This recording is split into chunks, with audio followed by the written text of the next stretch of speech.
Tell me about the time when you realized that you were different, please.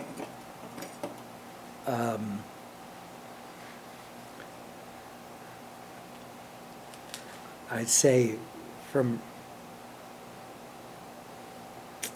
probably from kindergarten I experienced it. You know, being an only child, and this is very common with only kids, it's hard for you to relate to kids in the same way. And I went to a very kind of progressive kindergarten where it was still hard for me to connect with the kids, but I was able to connect a little bit.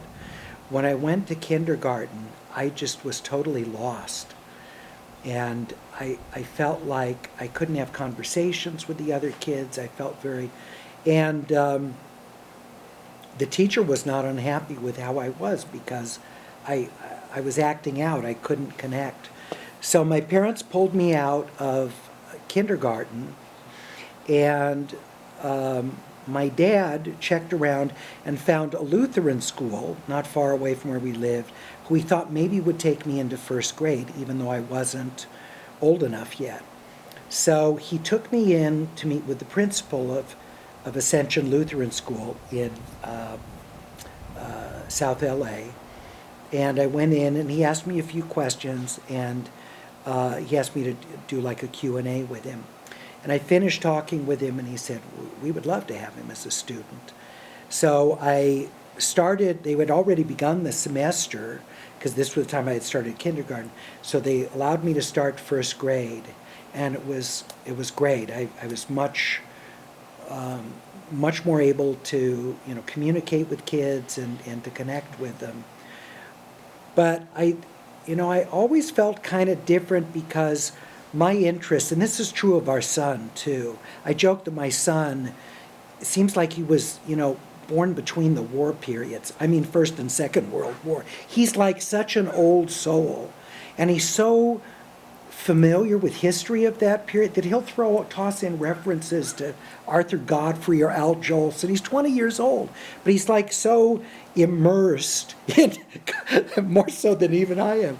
But it's really funny. But I always felt like a disconnect with my own age group in the music I listen to. I connect much more with the generation older than me than with my own generation, and our son has that to a real extreme. I joke with him. I say, you know, your cultural references are older than your grandparents. You know, they're your great-grandparents' references, but it helps him understand the evolution of things as it helped me, because hearing from my great-grandparents about what LA was like, my great-grandmother on my mother's side came out here in a covered wagon.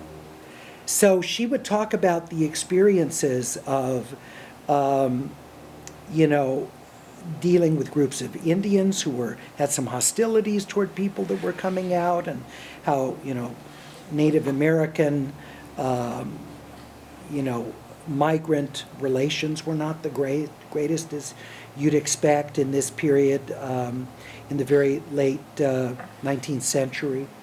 But she lived to be 97 and was totally with it all the way to the end of her life. So I got all this richness of the stories of what, and she had a very hard life, very, very difficult life, lost her husband essentially to alcoholism when he was fairly young.